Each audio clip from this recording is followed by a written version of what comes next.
നമസ്കാരം സുഹൃത്തുക്കളെ, എക്കണോമിക്സിന്റെ new SSCRT notes 4ാമത്തെ ക്ലാസ്സിലേക്ക് സ്വാഗതം. നമ്മൾ ഫസ്റ്റത്തെ ഏതൊക്കെ കൃഷിയിൽ നിന്നും വ്യവസായത്തിലേക്ക് നോട്ട്സ് തന്നു, സ്വരുക്കൂട്ടാൻ കരുതി വെക്കാൻ നോട്ട്സ് തന്നു, അടിസ്ഥാന സാമ്പത്തിക പ്രശ്നങ്ങൾ സമ്പദ് വ്യവസ്ഥയിൽ തന്നു. ഇന്ന് നമ്മൾ എടുക്കുന്നത് ഇന്ത്യൻ സമ്പദ്ഘടന വിവിധ മേഖലകളിലൂടെ സ്റ്റാൻഡേർഡ് 9 പ്രാഥമിക ദ്വിതീയ തൃതീയ മേഖലകൾ ദേശീയ വരുമാനമാണ്. വലിയൊരു ചാപ്റ്ററാണ് കേട്ടോ, വലിയൊരു ചാപ്റ്ററാണ്. പക്ഷെ അതിൽ തന്നെ നമ്മുടെ സിലബസിന്റെ ഒരു 25% കിടക്കുന്ന 100-ൽ 25% എക്കണോമിക്സ് എന്ന ഭാഗത്തിൽ നിന്ന് കിടക്കുന്നത് ഈ ഒരു ലെസൺ തന്നെ കിടക്കുന്നുണ്ട്. അപ്പോൾ ഒറ്റയടിക്ക് അങ്ങോട്ട് ഈ നോട്ട്സ് മുഴുവൻ വായിച്ചു പോയി നമ്മൾ കാര്യങ്ങളൊക്കെ പഠിച്ചു പോയി കഴിയുമ്പോഴേക്കും നമ്മുടെ രണ്ട് ഭാഗത്തു നിന്ന് കിളികൾ ഇങ്ങനെ പറന്നു പോകും. ആ ലെവലുള്ളതാണ്. അതുകൊണ്ട് നമുക്ക് എന്ത് ചെയ്യുന്നത്, 2 ക്ലാസ്സിലായിട്ട് എടുക്കാം കേട്ടോ. അപ്പം ഇതിന്റെ കുറച്ച് ഭാഗങ്ങളും നോട്ട്സൊക്കെ വൃത്തിയായിട്ട് തരാം. അപ്പൊ ഇത്രയും ലെസണൊക്കെയാണ് നമുക്ക് SSCRT-യിൽ പഠിക്കാനുള്ളത് കേട്ടോ. അവിടെ കൊടുത്തിട്ടുണ്ട്, കാര്യങ്ങളൊക്കെ മനസ്സിലാക്കുക. ഓക്കെ, ക്ലാസ്സിലേക്ക് കടക്കാം. ഓക്കെ, നമുക്ക് അങ്ങനെ ലെസണിലേക്ക് കടക്കാം. ഇന്ത്യൻ സമ്പദ്ഘടന വിവിധ മേഖലകളിലൂടെ. ഇപ്പൊ ഇവിടെ ഓരോരോ വ്യവസായങ്ങളെല്ലാം കാണിച്ചിട്ടുണ്ട്. ഏതൊക്കെയാണ്? കൃഷി, വ്യവസായം, നിർമ്മാണ പ്രവർത്തനങ്ങൾ, ബാങ്കിങ്, വിദ്യാഭ്യാസം, ഗതാഗതം, ഇതൊക്കെ കൊടുത്തിട്ടുണ്ട് അല്ലെ. എന്താണ് ഇനി നമുക്ക് നോക്കാം. എന്താണ് സാമ്പത്തിക പ്രവർത്തനം? കഴിഞ്ഞ ക്ലാസ്സിൽ പഠിച്ചതാണ്. അതിന്റെ ഒന്നും കൂടെ എന്താണ് ഡെപ്ത് ആയിട്ടുള്ള ഒരു വേർഷൻ ആണ്. ആളുകൾ അവരുടെ ദൈനംദിന ആവശ്യങ്ങൾ നിറവേറ്റുന്നതിനായി ചരക്കുകളോ സേവനങ്ങളോ നൽകുകയോ നിർമ്മിക്കുകയോ വാങ്ങുകയോ വിൽക്കുകയോ ചെയ്യുന്ന ഒരു പ്രവർത്തനമാണ് സാമ്പത്തിക പ്രവർത്തനം എന്ന് പറയുന്നത്. അപ്പൊ എന്താണ് സാമ്പത്തിക പ്രവർത്തനം? ആളുകൾ അവരുടെ എന്ത് ചെയ്യണേ, ഒരു ഡെയിലിയിലെ ദൈനംദിന ആവശ്യങ്ങൾ നിറവേറ്റാൻ വേണ്ടിയിട്ട് ചരക്കുകൾ അല്ലെങ്കിൽ സേവനങ്ങളൊക്കെ എന്ത് ചെയ്യും? ഒന്നുമില്ലെങ്കിൽ നൽകും, അല്ലെങ്കിൽ നിർമ്മിക്കും, അല്ലെങ്കിൽ വാങ്ങും, അല്ലെങ്കിൽ വിൽക്കും. ഇതൊക്കെ ചെയ്യുന്ന ഒരു പ്രവർത്തനമാണ് സാമ്പത്തിക പ്രവർത്തനം എന്ന് പറയുന്നത്.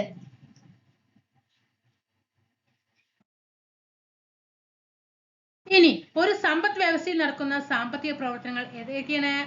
നമ്മൾ കഴിഞ്ഞ ക്ലാസ്സിൽ പഠിച്ചുല്ലേ, 3 മേഖലകളായിട്ടാണ് സമ്പദ് വ്യവസ്ഥയിൽ സാമ്പത്തിക പ്രവർത്തനങ്ങൾ നടക്കുന്നത്.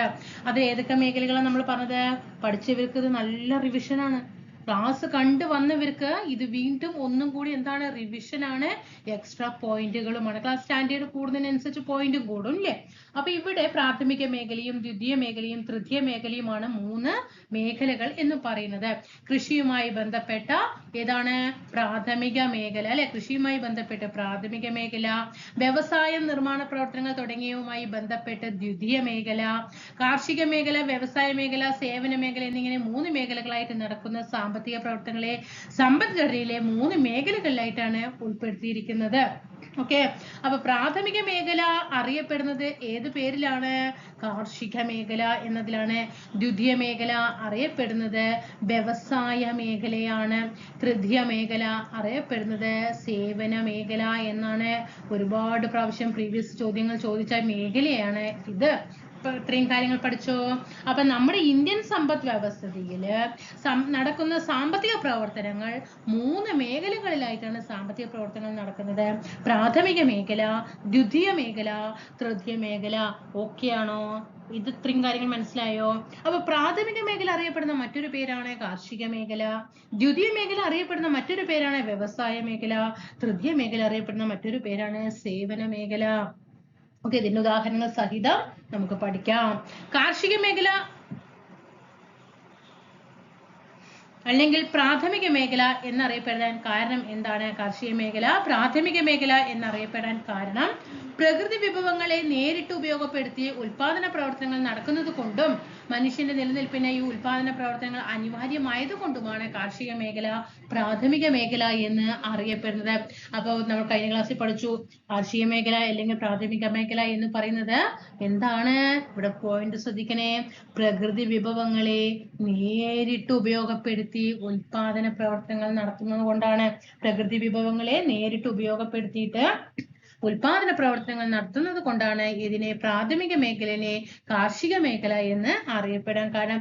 അതുപോലെ തന്നെ മനുഷ്യന്റെ നിലനിൽപ്പിനെ ഉൽപാദന പ്രവർത്തനങ്ങൾ അനിവാര്യമായത് കൊണ്ടുമാണ് കാർഷിക മേഖല പ്രാഥമിക മേഖല എന്ന് അറിയപ്പെടുന്നത്. ഓക്കെ ആണോ? അപ്പൊ നമ്മള് എന്താണ് സാമ്പത്തിക പ്രവർത്തനം എന്ന് പഠിച്ചോ. ഇനി 3 തരം സാമ്പത്തിക മേഖലകളെ കുറിച്ച് പഠിച്ചു. അവ ഏതൊക്കെയാണ് എന്ന് പഠിച്ചു. എന്താണ് പ്രാഥമിക മേഖല എന്ന് പഠിച്ചല്ലോ. ഇനി നമുക്ക് നോക്കാം. National statistical office. പ്രീവിയസ് ചോദ്യങ്ങളാണ് ഇവിടെ കിടക്കുന്നത്. NSO. എന്താ NSO? എന്നാൽ എന്താണ് ഈ NSO ചെയ്യുന്നത്? നാഷണൽ സ്റ്റാറ്റിസ്റ്റിക്കൽ ഓഫീസിന്റെ ധർമ്മങ്ങൾ എന്തൊക്കെയാണ്? മുമ്പ് നിലനിന്നിരുന്ന സെൻട്രൽ സ്റ്റാറ്റിസ്റ്റിക്കൽ ഓഫീസും പഠിച്ചോളണേ. നോക്കിക്കോ, 2026 എക്സാമില് അല്ലെങ്കിൽ 2027 എക്സാമുകളിൽ ഈ ഭാഗത്ത് നിന്ന് ക്വസ്റ്റ്യൻ 100% ഓർപ്പിക്കാം. ഏതൊക്കെ ചേർന്നിട്ടാണ് NSO രൂപം കൊണ്ടത് എന്ന്. CSOയും NSSOയും ചേർന്നിട്ടാണ് ഏത് രൂപം കൊണ്ടത്? NSO രൂപം കൊണ്ടത്. CSO central statistical office, CSO central statistical office. NSSO എന്താണ്? നാഷണൽ ഏതാണ്? NSSO national sample survey office ആണ്. National sample survey office.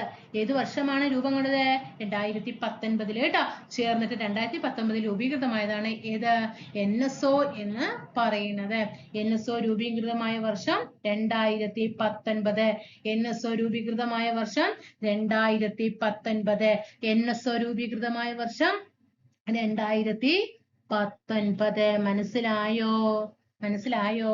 Akkitham Achyuta നമ്പൂതിരിക്ക് Jnanpith പുരസ്കാരം ലഭിച്ച വർഷം, അദ്ദേഹം അന്തരിക്കുന്ന വർഷം ഒക്കെ 2019. ഓക്കെ ആണോ? അപ്പൊ 2019 NSOയും സ്ഥാപിക്കപ്പെട്ടത്. National statistical office. എങ്ങനെ രൂപീകൃതമായി? CSOയും NSSOയും കൂടി ചേർന്നിട്ടാണ് NSO ആയിട്ട് മാറിയത്. CSOന്റെ full form central statistical officer, NSSന്റെ നാഷണൽ സാമ്പിൾ സർവേ ഓഫീസ് ആണ്. അങ്ങനെ രണ്ടും കൂടി ചേർന്ന് 2019 NSO ആയിട്ട് മാറിയത്. എന്താ NSOന്റെ കടമ? ഇന്ത്യയിലെ ദേശീയ വരുമാനം ഉൾപ്പെടെയുള്ള എന്താണ്? ഇന്ത്യയില് ദേശീയ വരുമാനം ഉൾപ്പെടെ ഉള്ള, മനസ്സിലാക്കണേ, ഇവിടെ ശ്രദ്ധിക്കണേ, ഇന്ത്യയിലെ ദേശീയ വരുമാനം ഉൾപ്പെടെയുള്ള സാമ്പത്തിക സ്ഥിതി വിവര കണക്കുകൾ ശേഖരിക്കുകയും വിശകലനം ചെയ്യുകയും. കണ്ടോ? ഇന്ത്യയിലെ ദേശീയ വരുമാനം ഉൾപ്പെടെ ഉള്ള, ഇന്ത്യയിലെ ദേശീയ വരുമാനം നാഷണൽ ഇൻകം ഉൾപ്പെടെയുള്ള സാമ്പത്തിക സ്ഥിതി വിവര കണക്കുകൾ ശേഖരിക്കലും വിശകലനം ചെയ്യുകയും ഒക്കെ ചെയ്യുന്നത് ആരാണ്? നാഷണൽ സ്റ്റാറ്റിസ്റ്റിക്കൽ ഓഫീസ് ആണ്. ഓക്കെ ആയോ? ഇനി ഈ സ്ലൈഡിൽ എന്തെങ്കിലും സംശയമുണ്ടോ നിങ്ങൾക്ക്? സംശയമുണ്ടോ? ഉണ്ടോ? സമ്പദ് വ്യവസ്ഥയിൽ എത്ര മേഖലകളാണ്? 3 മേഖലകളാണ്. എന്താണ്? കൃഷിയുമായി ബന്ധപ്പെട്ട പ്രാഥമിക മേഖല, വ്യവസായം, നിർമ്മാണ പ്രവർത്തനങ്ങൾ എന്നിവയുമായി ബന്ധപ്പെട്ട് വ്യവസായ മേഖല, സേവനങ്ങളുമായി ബന്ധപ്പെട്ട് തൃതീയ മേഖല. ഓക്കെ, കാർഷിക മേഖലയെ പ്രാഥമിക മേഖലയെ കാർഷിക മേഖല എന്നറിയപ്പെടാൻ കാരണം എന്താ? പ്രകൃതി വിഭവങ്ങളെ നേരിട്ട് ഉപയോഗപ്പെടുത്തി ഉൽപാദന പ്രവർത്തനങ്ങൾ നടത്തുന്നത് കൊണ്ടാണ്. ഇനി NSO രൂപീകൃതമായ വർഷം 2019. NSO രൂപീകൃതമായ വർഷം 2019. ഏതൊക്കെ ചേർന്നിട്ടാണ്? CSO സെൻട്രൽ സ്റ്റാറ്റിസ്റ്റിക്കൽ ഓഫീസും NSSOയും നാഷണൽ സാമ്പിൾ സർവേ ഓഫീസും കൂടി ചേർന്നിട്ടാണ് എന്ത് ചെയ്യുന്നത്? 2019 NSO രൂപീകൃതമാകുന്നത്. അടുത്ത നോക്ക്. ദേശീയ വരുമാനം ഉൾപ്പെടെയുള്ള സാമ്പത്തിക പ്രവർത്തനങ്ങളിൽ പ്രസിദ്ധീകരിക്കുകയും ചെയ്യുന്ന കേന്ദ്ര ഗവൺമെന്റിന്റെ സ്ഥാപനമാണ് ഏത്? NSO. ഓപ്ഷനിൽ ഉണ്ടാകും ട്ടോ. ഇതൊരു കേന്ദ്ര ഗവൺമെന്റിന്റെ സ്ഥാപനമാണ്. പഠിച്ചോളണം. സാമ്പത്തിക നയങ്ങൾ രൂപീകരിക്കുന്നതിനും സർക്കാർ പദ്ധതികൾ ആസൂത്രണം ചെയ്യുന്നതിനും സാമ്പത്തിക വളർച്ച നിരീക്ഷിക്കുന്നതിനും NSO നൽകുന്ന വിവരങ്ങളാണ് അടിസ്ഥാനമാക്കുന്നത്.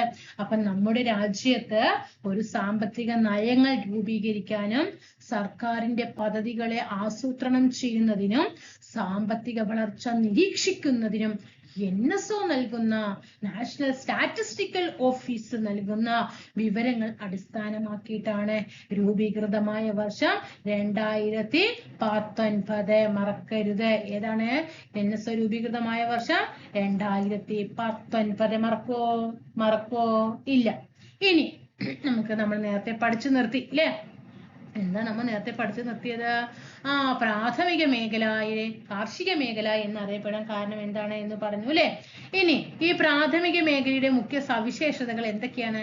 എന്താണ് കാർഷിക പ്രാഥമിക മേഖല അല്ലെങ്കിൽ കാർഷിക മേഖല? ഇതിന്റെ സവിശേഷതകൾ എന്തൊക്കെയാടാ? പ്രകൃതി വിഭവങ്ങളെ നേരിട്ട് ഉപയോഗപ്പെടുത്തി നടത്തുന്ന പ്രവർത്തനങ്ങൾ പ്രാഥമിക മേഖലയുടെ മുഖ്യ സവിശേഷതയാണ്. ഫസ്റ്റ് വൺ നമ്മളത് നേരത്തെ പഠിച്ചു ഇല്ലേ? നമ്മളത് നേരത്തെ പഠിച്ചു കഴിഞ്ഞു. എന്താണ്? പ്രകൃതി വിഭവങ്ങളെ അല്ലെ? പ്രകൃതി വിഭവങ്ങളെ അല്ലെ? അത് ക്ലിയർ ആകുന്നില്ല അല്ലേടാ? ഓക്കെ, എന്തിനെയാണ്? പ്രകൃതി വിഭവങ്ങൾ. ഈ ഒരു പോയിന്റ് നന്നായിട്ട് ശ്രദ്ധിക്കണം. പ്രകൃതി വിഭവങ്ങളെ നേരിട്ട് ഉപയോഗപ്പെടുത്തി നടത്തുന്ന പ്രവർത്തനങ്ങൾ പ്രാഥമിക മേഖലയുടെ മുഖ്യ സവിശേഷതയാണ്. ഒന്ന് കഴിഞ്ഞു.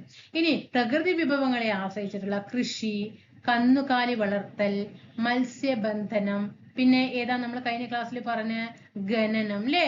ഖനനം, വനപരിപാലനം വരും. നമ്മളിത് പഠിക്കും കേട്ടോ. നമുക്ക് സ്ലൈഡ് ആയിട്ട് തന്നെ അതിലുണ്ട്. ഇതൊക്കെ ഏതിലാണ്? പ്രാഥമിക മേഖലയിൽ വരുന്നതാണ്. കൃഷിക്കും അനുബന്ധ പ്രവർത്തനങ്ങൾക്കും കൂടുതൽ പ്രാധാന്യം നൽകുന്നതിനാൽ പ്രാഥമിക മേഖലയെ അഗ്രികൾച്ചറൽ സെക്ടർ എന്ന് പറയപ്പെടുന്നു. 3 പോയിന്റും നന്നായിട്ട് പഠിച്ചു വെക്കണം കേട്ടോ.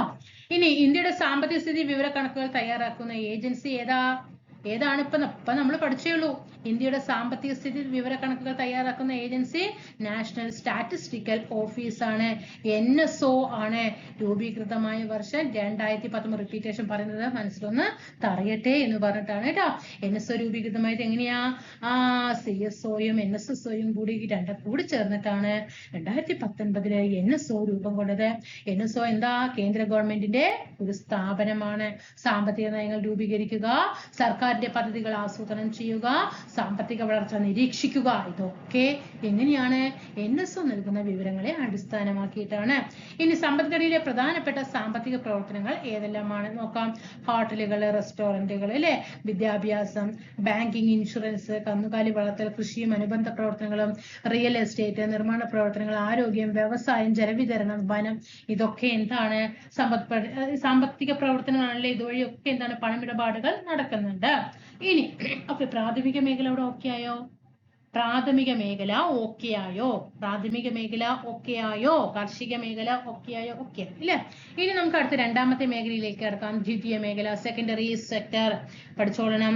വ്യവസായം, നിർമ്മാണം എന്നിവയുമായി ബന്ധപ്പെട്ട സാമ്പത്തിക പ്രവർത്തനങ്ങൾ ഈ മേഖലയിൽ ഉൾപ്പെടുന്നു. ഏതാണ് പറയുന്നത്? വ്യവസായം, അതേപോലെ നിർമ്മാണം. വ്യവസായവും നിർമ്മാണവും. ഇനി നോക്കിക്കേ, പ്രാഥമിക മേഖലയിലെ ഉൽപ്പന്നങ്ങൾ അസംസ്കൃത വസ്തുക്കളായി ഉപയോഗിച്ചുകൊണ്ട് പുതിയ ഉൽപ്പന്നങ്ങൾ നിർമ്മിക്കുന്ന പ്രവർത്തനങ്ങൾ നടക്കുന്നത് ദ്വിതീയ മേഖലയിലാണ്. അതായത് പ്രാഥമിക മേഖലയിലുള്ള ഉൽപ്പന്നങ്ങൾ ഉപയോഗിച്ചിട്ടാണ് എന്ത് ചെയ്യുന്നത്? ദ്വിതീയ മേഖലയിൽ കാര്യങ്ങൾ നടക്കുന്നത്. വ്യവസായങ്ങൾക്ക് പ്രാധാന്യം നൽകുന്നതിനാൽ ദ്വിതീയ മേഖലയെ വ്യവസായ മേഖല എന്നും വിളിക്കുന്നു. നെക്സ്റ്റ് വൺ, തൃതീയ മേഖല. എന്തൊക്കെയാ സവിശേഷതകള്? നമ്മുടെ ഈ പ്രാഥമിക ദ്വിതീയ മേഖലകളിലെ ഉൽപ്പന്നങ്ങൾ എന്ത് ചെയ്യാണ്? സംഭരിച്ചുകൊണ്ട് വിപണനം ചെയ്യുക തുടങ്ങിയ എല്ലാ സാമ്പത്തിക പ്രവർത്തനങ്ങളെയും കാര്യക്ഷമമാക്കുന്നത് തൃതീയ മേഖലയിലെ വിവിധ പ്രവർത്തനങ്ങളിലൂടെയാണ്. മനസ്സിലാകുന്നുണ്ടോ? ഇപ്പൊ നമ്മളെ പ്രാഥമിക മേഖല എന്ന് പഠിക്കുമ്പോൾ അവിടെ നമ്മൾ കൃഷി എന്ന് പറയുന്നുണ്ട് അല്ലെ? അതിൽ എന്ത് ചെയ്യും? നെൽകൃഷി ചെയ്യും അല്ലെ? പ്രാഥമിക മേഖലയിൽ നെൽകൃഷി ചെയ്യും. നെൽകൃഷി ആയി കഴിഞ്ഞാൽ അത് വ്യവസായ മേഖലയിൽ എത്തുമ്പോൾ അവിടെ എന്താകും? ആ നെല്ലിനെ എന്തൊക്കെ രൂപത്തിൽ അരിയായിട്ട് വരുന്ന ഭക്ഷണങ്ങൾ എന്തൊക്കെ ഉണ്ട്? എത്ര തരം പൊടികളുണ്ട് അല്ലെ? അരിയായിട്ട് വരുന്നത്, അരി ഉപയോഗിച്ചുണ്ടാക്കുന്ന എത്ര സാധനങ്ങളുണ്ട്. അതൊക്കെ ഏതിൽ വരും? ദ്വിതീയ മേഖലയിൽ വരും. ഇനി ഇതൊക്കെ കഴിഞ്ഞു. ഇത് എങ്ങനെയാണ് ഇനി തൃതീയ മേഖലയിൽ ഇത് പ്രയോജനപ്പെടുത്തുന്നത് അല്ലെ? അപ്പൊ ഇതുമായി ബന്ധപ്പെട്ടിപ്പോ നോക്കിക്കോ, നെല്ലൊക്കെ നമ്മള് കൃഷി ചെയ്തു കഴിഞ്ഞു, സപ്ലൈകോയിലേക്ക് കയറ്റി അല്ലെ?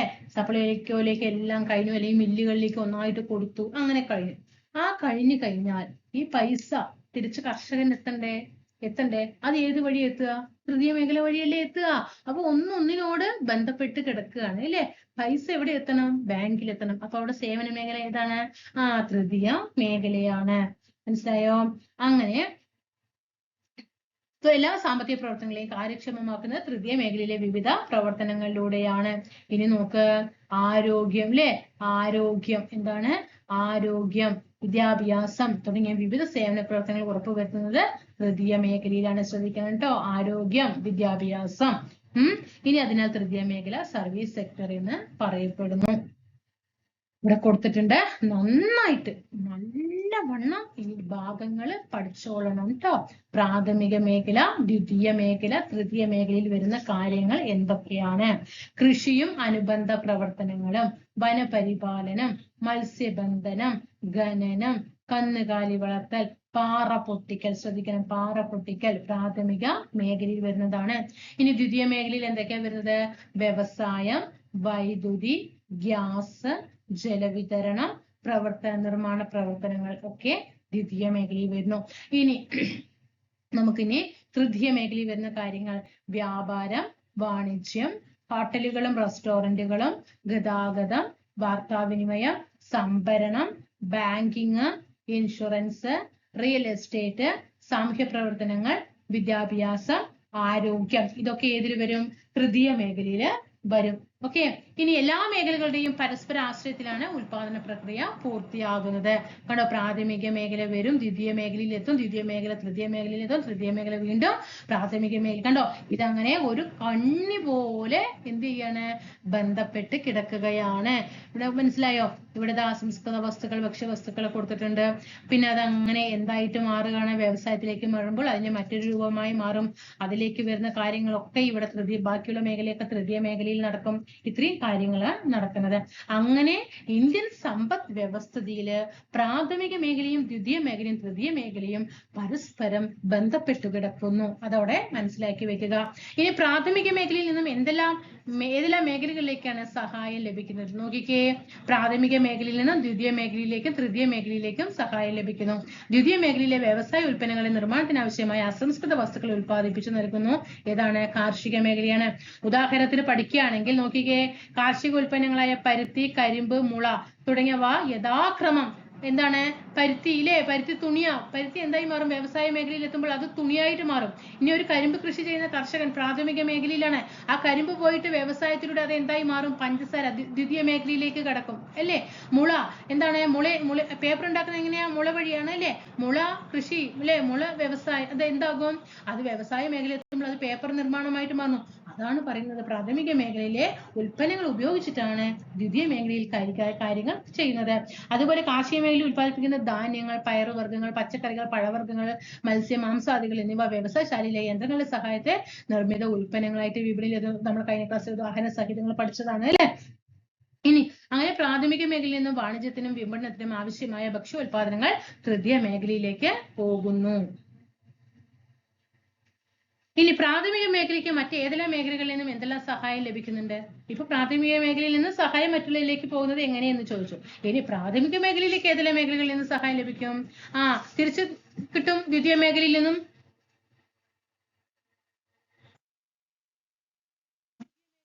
ദ്വിതീയ മേഖലയിൽ നിന്നും എന്ത് ചെയ്യും? തിരിച്ച് പ്രാഥമിക മേഖലയ്ക്ക് സഹായം ലഭിക്കും അല്ലെ? ദ്വിതീയ മേഖലയിലെ യന്ത്ര സാമഗ്രികള്, കൊയ്ത്ത് യന്ത്രങ്ങള്, കാർഷിക ഉൽപ്പാദനത്തിന് ആവശ്യമായ കോടാലി, മൺവെട്ടി, വാള്, ട്രാക്ടർ ഇതൊക്കെ എവിടേക്ക് പോകും? കൃഷി ചെയ്യാൻ പോകും, തിരിച്ചു പോകും അല്ലെ? അങ്ങനെ നിർമ്മിത വസ്തുക്കളായ വളം, കീടനാശിനികൾ തുടങ്ങിയവയും ജലവിതരണം, വൈദ്യുതി തുടങ്ങിയവയെല്ലാം പ്രാഥമിക മേഖലയ്ക്ക് ലഭ്യമാകുന്നു. അതുപോലെ തൃതീയ മേഖല വിവിധ തരം സേവനങ്ങൾ, ബാങ്കിങ്, ഇൻഷുറൻസ്, ഗതാഗത, വാർത്താവിനിമയം, തൊഴിൽ പരിശീലനം മുതലായവ പ്രാഥമിക മേഖലയ്ക്ക് ഉറപ്പുവരുത്തുന്നു. മനസ്സിലാകുന്നുണ്ടല്ലോ അല്ലെ? ഇനി പ്രാഥമിക ദ്വിതീയ തൃതീയ മേഖലയിൽ എങ്ങനെയെല്ലാം പരസ്പരം ബന്ധപ്പെട്ടിരിക്കുന്നു? ഇത്രയും കാര്യങ്ങൾ നമ്മൾ പഠിച്ച കാര്യങ്ങൾ തന്നെ ക്വസ്റ്റ്യൻ ആൻസർ ആയിട്ട് വീണ്ടും ചോദിക്കുകയാണ്. പ്രാഥമിക മേഖലയിൽ ഉൽപ്പാദിപ്പിക്കുന്ന ഉൽപ്പന്നങ്ങൾ വ്യവസായ മേഖലയിലെ ഉൽപ്പന്നങ്ങൾ നിർമ്മിക്കുന്നതിനുള്ള അസംസ്കൃത വസ്തുവായിട്ട് ഉപയോഗിക്കുന്നു. ഇത്തരത്തിൽ ഉൽപ്പാദിപ്പിക്കുന്ന ഭക്ഷ്യവസ്തുക്കളും വ്യവസായ ഉൽപ്പന്നങ്ങളും ആവശ്യക്കാരിലേക്ക് എത്തിക്കാൻ തൃതീയ മേഖലയിലെ വിവിധ സേവനങ്ങളുടെ ഇത് എന്ത് വേണം? ട്രാൻസ്പോർട്ട് വേണം അല്ലെ? ഗതാഗതം വഴി, മറ്റു ഭാഗങ്ങളിലെ വാർത്താവിനിമയങ്ങൾ വഴിയൊക്കെയാണ് സാധ്യമാകുന്നത്. അവിടെ അപ്പോൾ അത് കറക്റ്റ് ആയില്ലേ? പ്രാഥമിക ദ്വിതീയ തൃതീയ മേഖലകൾ വ്യക്തമായി പഠിച്ചു കഴിഞ്ഞു. ഇനി എന്താ നമ്മൾ സാമ്പത്തിക പ്രവർത്തനം എന്ന് പറയുന്നത്? സമ്പദ്ഘടനയിലെ വിവിധ മേഖലകളായി നടക്കുന്ന ഉൽപാദനം, വിതരണം, ഉപഭോഗം തുടങ്ങിയവ ഒരു രാജ്യത്തിന്റെ സാമ്പത്തിക പ്രവർത്തനങ്ങളാണ്. ഒരു രാജ്യത്തിന്റെ സാമ്പത്തിക പ്രവർത്തനം എന്ന് പറഞ്ഞാൽ ഉൽപാദനം, വിതരണം, ഉപഭോഗം. ഉൽപാദനം, വിതരണം, ഉപഭോഗം. പിന്നെ എന്താണ് ഉൽപാദനം? എന്താണ് വിതരണം? എന്താണ് ഉപഭോഗം? പഠിക്കണ്ടേ? പഠിക്കണം. എന്താണ് ഉൽപാദനം? ഉൽപാദന ഘടകങ്ങളെ ഉപയോഗപ്പെടുത്തിക്കൊണ്ട് സാധനങ്ങളും സേവനങ്ങളും ഉൽപ്പാദിപ്പിക്കുന്ന പ്രക്രിയ. സാധനങ്ങളും സേവനങ്ങളും ഉൽപ്പാദിപ്പിക്കുന്ന പ്രക്രിയയാണ് ഉൽപാദന. വാക്കിൽ തന്നെ കിട്ടും, ഉൽപ്പാദിപ്പിക്കുക. ഇനി വിതരണം. ആ ഉൽപാദനത്തിലൂടെ ലഭിക്കുന്ന ഉൽപ്പന്നമോ വരുമാനമോ വ്യക്തികൾക്കിടയിലോ ഉൽപാദക ഘടകങ്ങൾക്കിടയിലോ കൈമാറ്റം ചെയ്യപ്പെടുന്ന പ്രക്രിയ വിതരണം അല്ലെ? ഉൽപ്പാദിപ്പിച്ചോ അത് വിതരണം ചെയ്യണം, അതും ആ വാക്കിൽ നിന്ന് എടുക്കാം. ഇനി എന്താ ഉപഭോഗം? കൺസംഷൻ. വിതരണം ചെയ്യപ്പെടുന്ന വരുമാനത്തിന്റെ ഒരു വിഹിതം ഉപഭോക്താവ് സാധനങ്ങളും സേവനങ്ങളും വാങ്ങുന്നതിനായി വിനിയോഗിക്കുകയും മിച്ചം വരുന്നത് കരുതൽ ധനമായി മാറ്റിവെക്കുകയും ചെയ്യുന്നു. അതാണ് ഉപഭോഗം എന്ന് പറയുന്നത്. അതായത് ഇപ്പൊ വിതരണം ചെയ്യപ്പെടുമല്ലോ. ഇപ്പൊ ഞാനൊരു സാധനം ഉൽപ്പാദിപ്പിച്ചു അല്ലെ, ഞാനിപ്പോ കുറെ മരച്ചീനി ഉൽപ്പാദിപ്പിച്ചു, ഞാനത് വിതരണം ചെയ്തു അല്ലെ. ഞാൻ ആദ്യം ഉൽപാദനം നടത്തി, മരച്ചീനി ഉൽപ്പാദിപ്പിച്ചു, ഞാനത് വിതരണം ചെയ്തു അല്ലെ. വിതരണം കഴിഞ്ഞു. വിതരണം ചെയ്ത് കഴിഞ്ഞാൽ അടുത്തത് എനിക്ക് എന്ത് കിട്ടും?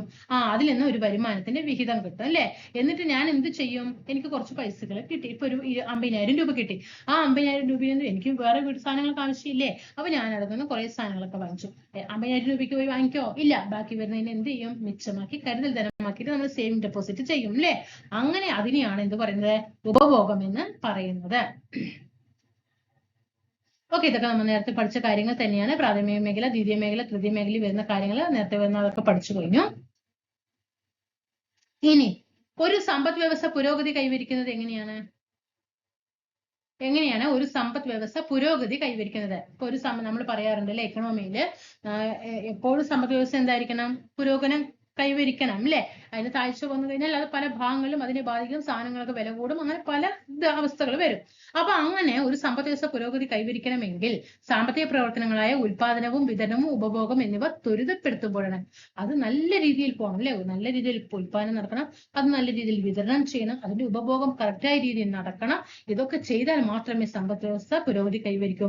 ചില സമയങ്ങളിൽ കൃഷികൾക്ക് വൻ നാശം വരുന്ന സമയത്ത് അല്ലെ, കാലക്കെടുതികൾ അല്ലെ കാലവർഷക്കെടുതികൾ മൂലം കൃഷികളൊക്കെ ഒരുപാട് നശിക്കുമ്പോൾ അവിടെ എന്ത് ചെയ്യും? ഉൽപാദനം നശിച്ചു, അവിടെ കറക്റ്റ് വിതരണം നടക്കോ? ഇല്ല.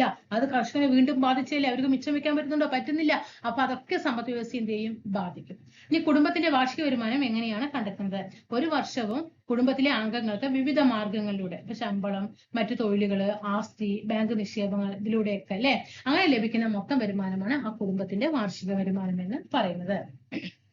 ഇനി രാജ്യത്തിന്റെ വാർഷിക വരുമാനം എങ്ങനെ കണക്കാക്കുക?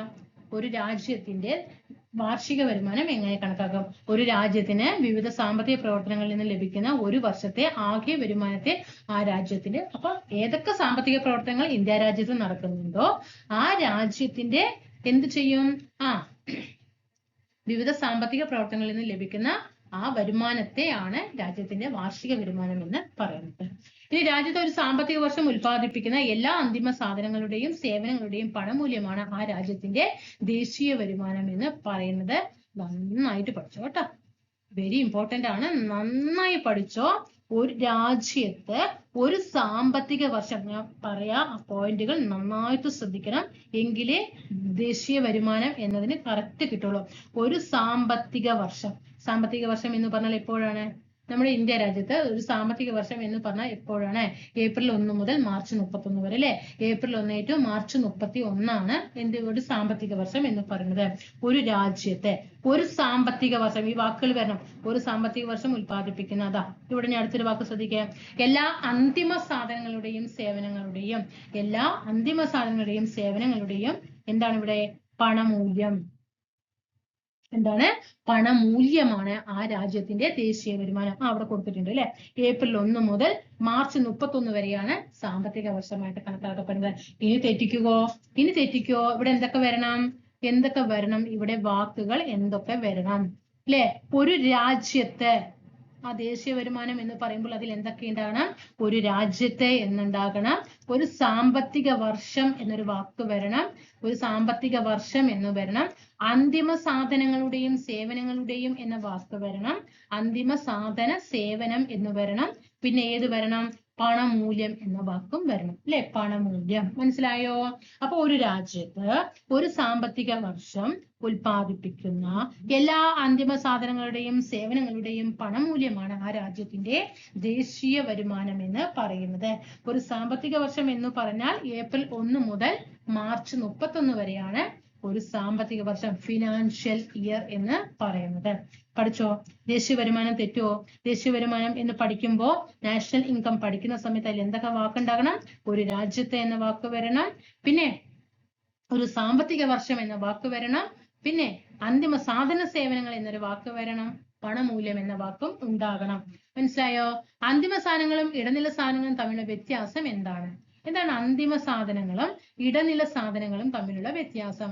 രാജ്യത്ത് ഉൽപ്പാദിപ്പിക്കുന്ന ഉൽപ്പന്നങ്ങളിൽ നേരിട്ട് ഉപഭോഗ വസ്തുവാനായി ഉപയോഗിക്കുന്ന സാധനങ്ങളെ അന്തിമ സാധനങ്ങൾ എന്നും, അസംസ്കൃത വസ്തുവായി മറ്റൊരു ഉൽപ്പന്നം നിർമ്മിക്കുന്നതിനായി ഉപയോഗിക്കുന്ന ഉൽപ്പന്നം എന്താ ഉപയോഗിക്കുന്ന സാധനങ്ങളെ ഇടനില വസ്തുക്കൾ അല്ലെങ്കിൽ ഇടനില സാധനങ്ങൾ എന്നും അറിയപ്പെടുന്നു. മനസ്സിലായോ? അപ്പൊ ഇവിടെ അന്തിമ സാധനം എന്ന് പറഞ്ഞാൽ ഇപ്പൊ നമുക്ക് ഒരു ഉദാഹരണം എടുക്കുകയാണെങ്കിൽ എന്താ ഇപ്പൊ എടുക്കുക, ഇപ്പൊ ഒരു ബസ് എന്ന് കണക്കാക്കാം അല്ലെ? ഒരു ബസ് ഒരു ബസ് അതാണ് എന്ത് അന്തിമ സാധനം എന്ന് പറയുന്നത്. അതിലെല്ലാം ഉണ്ടാവില്ല, ഗ്ലാസുകൾ ഉണ്ടാവും, ടയറുകൾ ഉണ്ടാവും, എഞ്ചിൻ ഉണ്ടാകും, എല്ലാം ഉണ്ടാവും. പക്ഷെ ഇവിടെ ഇടനില സാധനം പറഞ്ഞാൽ അതിൽ ഏത് വരാം? ഇപ്പോ വേറെ ഇപ്പോ ഒരു ബസ് എന്ന് പറയുമ്പോൾ ആ ബസ്സിലേക്ക് വേണ്ട സാധനങ്ങൾ ഓരോ സാധനങ്ങളും ഓരോരോ ഭാഗത്തായിട്ടായിരിക്കും നിർമ്മിക്കുന്നത് അല്ലേ? ആണ്. അതിലേക്കുള്ള ഗ്ലാസുകൾ വാങ്ങിക്കുന്നത് വേറൊരു ഭാഗത്തു നിന്നായിരിക്കും, അതിലേക്കുള്ള ടയറുകൾ എടുക്കുന്നത് വേറൊരു ഭാഗത്തു നിന്നായിരിക്കും. അങ്ങനെ ഓരോരോ സാധനങ്ങൾ പാർട്സുകൾ എടുക്കുന്നതെല്ലാം എന്തായിരിക്കും? ഓരോരോ ഭാഗങ്ങൾ. ഒരു വീട് നിർമ്മിക്കുന്നു. ഇപ്പൊ ഒരു വീട് എന്ന് പറയുന്നപ്പോ നോക്കിക്കോ, ഒരു അന്തിമ സാധനം എന്ന് പറയുന്നത് ഒരു വീട്, ഒരു ഹൗസ് നമ്മൾ കഴിഞ്ഞു, എല്ലാ വീട് പണിയും കഴിഞ്ഞു. അതാണ് ഒരു വീട് പണി ഫുൾ കംപ്ലീറ്റ് ആയി, അവിടെ ഒന്നുമില്ല. അതെന്താ? ഒരു അന്തിമ ഉൽപ്പന്നമാണ് അല്ലെ? ഒരു അന്തിമ സാധനമാണ്. ഒരു ഉദാഹരണം പറഞ്ഞേലോ. ഇനി നമ്മൾ ഒരു വീട്ടിലേക്ക് ഒരു വീട് കഴിഞ്ഞാൽ അതിലേക്ക് സാധനങ്ങൾ എടുക്കുന്നത് എവിടെ നിന്നൊക്കെയാണ്? പല ഭാഗങ്ങളിൽ നിന്നായിരിക്കും അല്ലെ? ആ പല ഭാഗങ്ങളിൽ നിന്ന് എടുക്കുന്ന ഓരോ സാധനങ്ങളെയാണ് എന്ത് പറയുന്നത്? ഇടനില സാധനങ്ങൾ എന്ന് പറയുന്നത്. എന്നാൽ അന്തിമ ഉൽപ്പന്നം അവിടെ എന്താണ്? വീടാണ്. എന്നാൽ ഇവിടെ ബസ് എന്ന് പറഞ്ഞു അല്ലെ? ഇപ്പൊ ബസ് എന്താണ്? ഒരു അന്തിമ സാധനമാണ്. പക്ഷെ അതിൽ ഇടനില സാധനത്തിന് ഒരു ഉദാഹരണം എന്ന് പറയാൻ എന്താണ്? ടയറാണ്. മനസ്സിലായോ? അങ്ങനെ പഠിച്ചു വെക്കുക കേട്ടോ. ഇനി നേരിട്ട് ഉപഭോഗ വസ്തുവിനെ അത് കഴിഞ്ഞു അല്ലെ? അതാണ് ഇവിടെ പറയുന്നത്. ഇനി ദേശീയ വരുമാനം കണക്കാക്കുന്നതിന്റെ പ്രാധാന്യം എന്താണ്? പഠിച്ചു വെക്കണേ. പ്രീവിയസ് ചോദ്യങ്ങളാണ്. പ്രാഥമിക, ദ്വിതീയ, തൃതീയ മേഖലകളുടെ ഒരു രാജ്യത്തിന് ലഭിക്കുന്ന ആകെ വരുമാനം അഥവാ ദേശീയ വരുമാനം ആ രാജ്യത്തിന്റെ സാമ്പത്തിക സ്ഥിതി വിശദമാക്കുന്ന പ്രധാന സൂചനയാണ്. എങ്ങനെ ദേശീയ വരുമാനം കണക്കാക്കുക? ദേശീയ വരുമാനം കണക്കാക്കുക? ഒരു രാജ്യത്തെ ഒരു സാമ്പത്തിക വർഷം ഉത്പാദിപ്പിച്ച എല്ലാ അന്തിമ സാധനങ്ങളുടെയും സേവനങ്ങളുടെയും പണമൂല്യമാണ്. അത് ഏതിൽ നിന്ന് എടുക്കുക? പ്രാഥമിക, ദ്വിതീയ, തൃതീയ മേഖലകളിലൂടെയാണ് ഒരു രാജ്യത്തിന് ലഭിക്കുന്ന ആകെ വരുമാനം കണക്കാക്കുന്നത് കേട്ടോ. രാജ്യത്തിന്റെ സാമ്പത്തിക വളർച്ച മനസ്സിലാക്കാൻ പറ്റും അല്ലെ? ദേശീയ വരുമാനം കണക്കാക്കി കഴിഞ്ഞാൽ മാത്രമാണ് ഓരോ രാജ്യത്തും ദേശീയ വരുമാനം കണക്കാക്കും. ഇപ്പൊ നമ്മുടെ ഉദാഹരണം ഇന്ത്യ തന്നെ എടുക്കാം. ഇന്ത്യയിൽ ഒരു സാമ്പത്തിക ഇയറില് ദേശീയ വരുമാനം കണക്കാക്കി കഴിഞ്ഞാൽ മനസ്സിലാക്കാൻ പറ്റും എന്താണ് നമ്മുടെ ഇന്ത്യ രാജ്യത്തെ ഈ വർഷം എത്ര ശതമാനം സാമ്പത്തിക വളർച്ച നേടി. ഒന്ന്, വിവിധ മേഖലകളുടെ സംഭാവന. പ്രാഥമിക മേഖലയിൽ എത്ര സംഭാവന കിട്ടി? ദ്വിതീയ മേഖലയിൽ എത്ര സംഭാവന? ഇന്നും ചോദ്യങ്ങൾ ചോദിക്കാറുണ്ട്. ഓരോ വർഷത്തിലും തൃതീയ മേഖലകളുടെ സംഭാവന എത്രയാണ്, ദ്വിതീയ മേഖലയുടെ സംഭാവന എത്രയാണെന്നൊക്കെ ചോദ്യങ്ങൾ വരാറുണ്ട് പഠിക്കണം. അപ്പൊ വിവിധ മേഖലകളുടെ സംഭാവന വിലയിരുത്താൻ പറ്റും. പദ്ധതികൾ ആസൂത്രണം ചെയ്യുന്നതിനും നടപ്പിലാക്കുന്നതിനും സർക്കാരിനെ സഹായിക്കാൻ സർക്കാർ ഓരോരോ പദ്ധതികൾ ആസൂത്രണം ചെയ്യുന്നത് എങ്ങനെയാണ്? ഈ ദേശീയ വരുമാനത്തിന്റെ അടിസ്ഥാനത്തിലാണ്. രാജ്യങ്ങളുടെ അതായത് ഈ ഓരോ മേഖലകളിലെയും പ്രാഥമിക, ദ്വിതീയ, തൃതീയ മേഖലകളിലെ പെർസെന്റേജ് നോക്കിയിട്ടായിരിക്കും ഓരോരോ മേഖലകൾക്ക് എന്ത് ചെയ്യുക? പ്രാതിനിധ്യം കൊടുക്കുക. സമ്പദ് വ്യവസ്ഥയുടെ ശക്തിയും ബലഹീനതയും മനസ്സിലാക്കുന്നതിന്, സമ്പദ് വ്യവസ്ഥ നേരിടുന്ന പ്രശ്നങ്ങൾ തിരിച്ചറിയുന്നതിന്, വിവിധ മേഖലകളിലെ സാമ്പത്തിക പ്രവർത്തനങ്ങളുടെ മേന്മകളും പരിമിതികളും കണ്ടെത്തുന്നതിന് ഇതൊക്കെ എന്താണ്? നാഷണൽ ഇൻകം കൊണ്ട് സാധിക്കും.